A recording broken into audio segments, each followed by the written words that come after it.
డిఎస్సిలో జరిగిన అవకతవకలపై సిబిఐ విచారణ జరపాలని మాజీ సీఎం వైఎస్ జగన్మోహన్ రెడ్డి పిలుపు మేరకు బద్వేలులో వైసీపీ భారీ నిరసన ర్యాలీ చేపట్టింది. MLA doctor Dasari Sudha, MLC DC Govinda Reddy, రాష్ట్ర విద్యార్థి విభాగం ప్రధాన కార్యదర్శి దేవసాని ఆదిత్యారెడ్డి ఆధ్వర్యంలో విద్యార్థులు, వైసీపీ నాయకులు, కార్యకర్తలు పెద్ద సంఖ్యలో పాల్గొన్నారు. ముఖ్య అతిథిగా హాజరైన వైసీపీ జిల్లా అధ్యక్షుడు రవీంద్రనాథ్ రెడ్డి వైఎస్ఆర్ విగ్రహానికి పూలమాల వేసి కార్యక్రమాన్ని ప్రారంభించారు.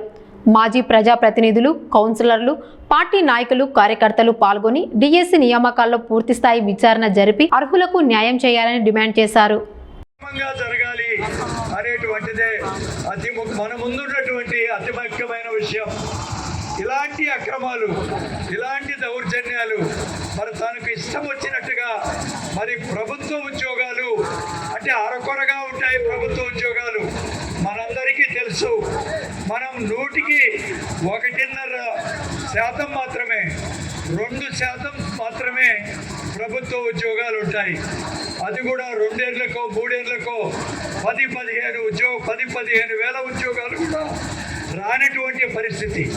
వీటిల్లో అక్రమాలు జరిగితే ఎంత బాధ కలుగుతుందో ప్రతి ఒక్కరు కూడా. ఇది కేవలం వైఎస్ఆర్ కాంగ్రెస్ పార్టీకి సంబంధించినటువంటి వ్యవహారం కాదు. ఒక ప్రతిపక్ష పార్టీగా ఇది మేము బాధ్యతగా ప్రజలకు వివరించేటువంటి ఈ కార్యక్రమం ఈనాడు చేస్తున్నాం. ఈ అక్రమాలు ఎలా జరిగినాయని చెప్పి మీరు మరి ప్రెస్లో కానీ అదేవిధంగా టీవీలలో కానీ అన్ని విధాలుగా చాలా కూలంకుషంగా ఈ విషయాల గురించి అందరికి కూడా తెలియజేయడం జరిగిందని చెప్పి కూడా ఈ సందర్భంగా తెలియజేస్తున్నాను. అంటే ఈ ఉద్యోగాలు పరీక్షలు రాసే విధానం నుంచి, సెలక్షన్ చేసేటువంటి వ్యక్తుల దగ్గర నుంచి అన్ని విధాలుగా ప్రభుత్వం ఇచ్చే జీవోల నుంచి నిరసనగా రాష్ట్రంలోని ప్రధాన ప్రతిపక్ష పార్టీ అయిన వైఎస్ఆర్సీపీ పార్టీ మా అధినాయకులు జగన్మోహన్ రెడ్డి సార్ పిలుపు మేరకు దీని మీద జరుగుతున్న నిరసనలు మనందరికీ తెలిసిందే. 3 రోజులుగా రిలే నిరాహార దీక్ష చేశాము. ఈరోజు అందులో చివరి అంకమైన రిలే కోసం ఇక్కడ అందరం కూడా ర్యాలీ కోసం ఇక్కడ అందరం కూడా అసెంబ్లీ కావడం జరిగింది.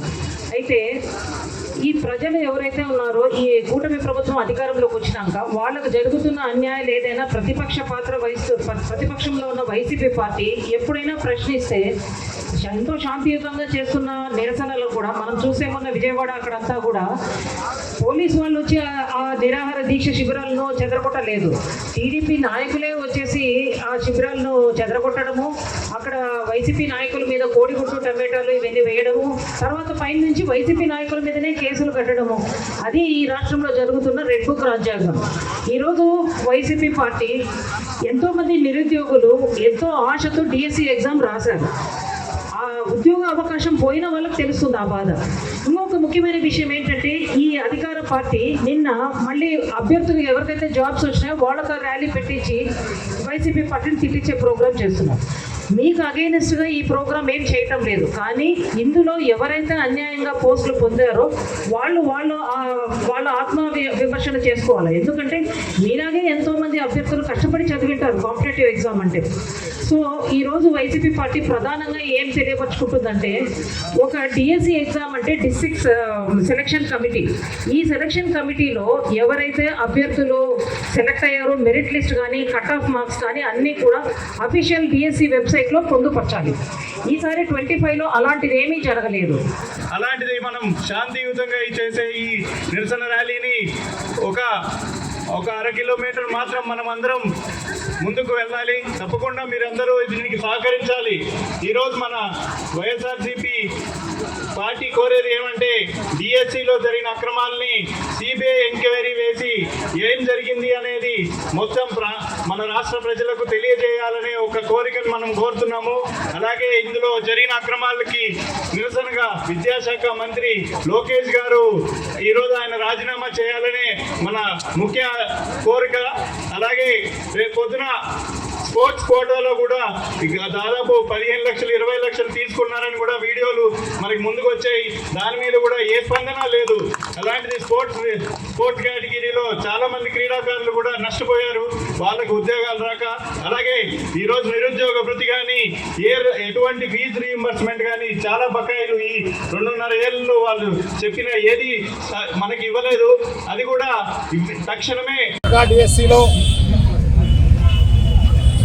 జరిగిన అవకతవకలు, జరిగిన అన్యాయాన్ని ప్రజల దృష్టికి, ప్రభుత్వ దృష్టికి తీసుకొస్తామన్న సదుద్దేశంలో వైఎస్ఆర్ కాంగ్రెస్ పార్టీ రాష్ట్ర వ్యాప్తంగా ఇచ్చిన పిలుపు మేరకు ఈరోజు బద్వేలులో విద్యార్థి నాయకుడు శ్రీ ఆదిత్య రెడ్డి గారి ఆధ్వర్యంలో నాతో పాటు పాల్గొన్న మా ఎమ్మెల్యే గారు శ్రీ గోవింద్ రెడ్డి గారు, ఎమ్మెల్సీ గారు గోవింద్ రెడ్డి గారు, ఎమ్మెల్యే గారు సుధమ్మ గారు, అలాగే పాల్గొన్న వివిధ పార్టీకి సంబంధించిన జిల్లా నాయకులు, అలాగే మండల నాయకులు, గ్రామ నాయకులు అందరికీ కూడా పేరు పేరున అభినందనలు తెలియజేసుకుంటున్నా.